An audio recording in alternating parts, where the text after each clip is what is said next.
Garlic taste test. We are comparing freshly peeled and chopped garlic with pre-peeled garlic, garlic powder, garlic paste from a tube, jarred garlic paste from an Indian grocery, and jarred minced garlic. To my shock, the freshly peeled and chopped did not quite come out decisively on top. For the test, I made garlic bread. To make 2 portions of each sample, I mixed 20 grams of softened butter with a tiny pinch of salt and 10 grams of garlic. Except for the garlic powder. Because it's dehydrated, it's way lighter, so I just kinda eyeballed it. 6 samples all mapped out on parchment. There is my key, so I won't forget which is which. I smeared the garlic butters onto my bread. For the record, this is proportionately more garlic than you probably want in your garlic bread. I just wanted to make sure the garlic flavor would be loud and clear for the purposes of comparison. Gah, running out of room! I baked it for 15 minutes, chopped it up, and served it to my tasters. This is novelist and noted garlic lover Lauren Morrill. My catchphrase is there's no such thing as too much garlic. She and I are married. This is chemistry professor Garland Crawford. He and I work together at Mercer University. He's really into food science. I gave them water and apple slices to use as palate cleansers, and here we go with sample number 1, the freshly peeled and chopped garlic. I feel like that's the fresh garlic because it's very spicy. It's got a lot of punch to it. I like that. Sample 2 is pre-peeled garlic, which I actually froze before chopping up, because I don't think there's any point in buying a big container of pre-peeled garlic unless you can freeze most of it. It was actually easier to chop up when it was frozen solid. A little milder, almost a little sweeter, I think, for that one. Yeah. It's still got the little spicy, sharp, but not, that one was like, whoa. Right. Wow. So to understand what's going on here, let's take a break and learn about garlic chemistry. The stuff that makes garlic taste hot is a molecule called allicin. It's created inside the garlic when the garlic is damaged, i.e. when you cut it up, crush it, or chew it. Garlic treats it as a defense mechanism. And so you've got the molecule that generates that garlic flavor is separated from the enzyme that utilizes that molecule. So as you take the garlic and break it down, the more finely you cut it, the more the interaction happens. But you bring that alanine molecule in contact with the allinase enzyme that gives us that allicin molecule. And that's what we think of as our distinctly garlic flavor. Okay. And it's a similar process that happens in, for example, the browning of apples. That when you cut those open, you're putting together the substrate and the enzyme because you've broken cell walls where they're normally separated. Coming back to this pre-peeled garlic, it tasted a little bit less hot.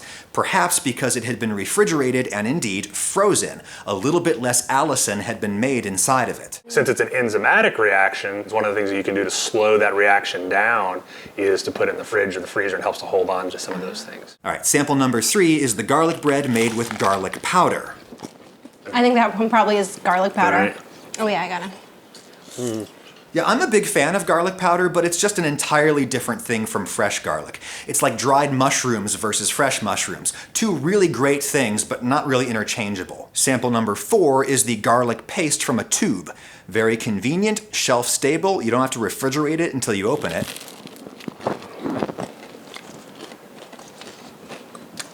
That one has a distinct flavor.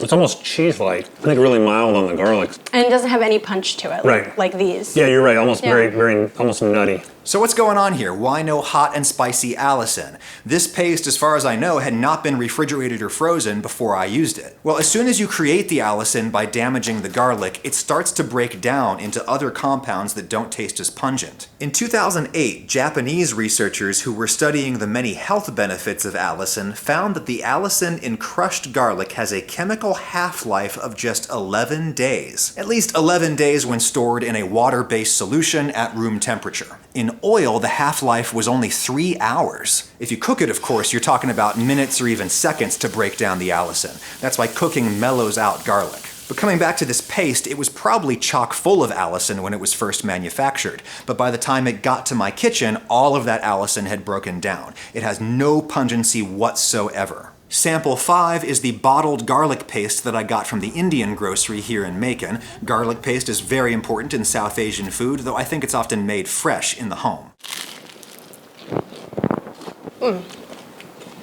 No, I don't want that. It's sour. Yeah, it's real acidic. This particular garlic paste has vinegar and citric acid in it, probably to function as preservatives to slow down those enzymatic processes. We talked about cold being able to slow it down. Acid also does some of the same thing. Number 6. All right. The sixth and final sample is the jarred minced garlic. I mean, garlic-wise, it's very subtle. I don't. None of the pungency, none of the sharp taste. It almost tastes a little synthetic or something. Like it was made to taste like garlic. I Right. don't know. It tastes like you'd get at like a. Right. I'm gonna have to bleep that so we don't get sued. Sorry. At a fast casual Italian eatery. Yeah, I'm sorry, the Allison in this has just totally broken down. Even if you use double or triple the amount to compensate, you would never get any of that hot, pungent flavor that you get from fresh garlic, the flavor that I'm looking for most of the time. And yeah, it kind of tasted artificial too. Yeah, and this one as well. Garlic, water, phosphoric acid, and phosphoric acid as a preservative. It helps to stabilize. All right, experiment over. Here are our conclusions. If the question is, can you tell the difference between fresh garlic and the jarred mince? Because that's what everyone always asks. Right.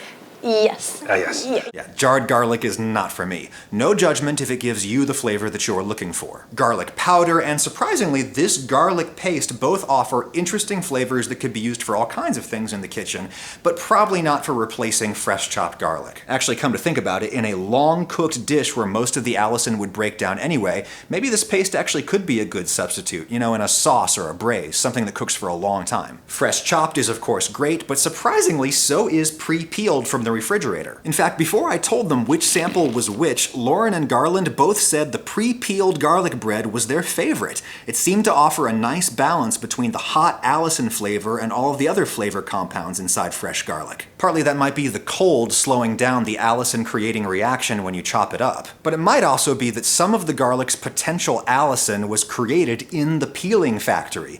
Surely the process that results in this garlic being peeled is traumatic to a few cell walls. And then that Allison has simply broken down by the time it gets to your kitchen and you cook with it. But yeah, pre-peeled is good, and you can refrigerate it or freeze it. But if you're after that super hot punch, go with the real deal. For pasta with garlic in olive oil or butter, I'm still going old school. Grandma Ragusia, I hope you are appeased.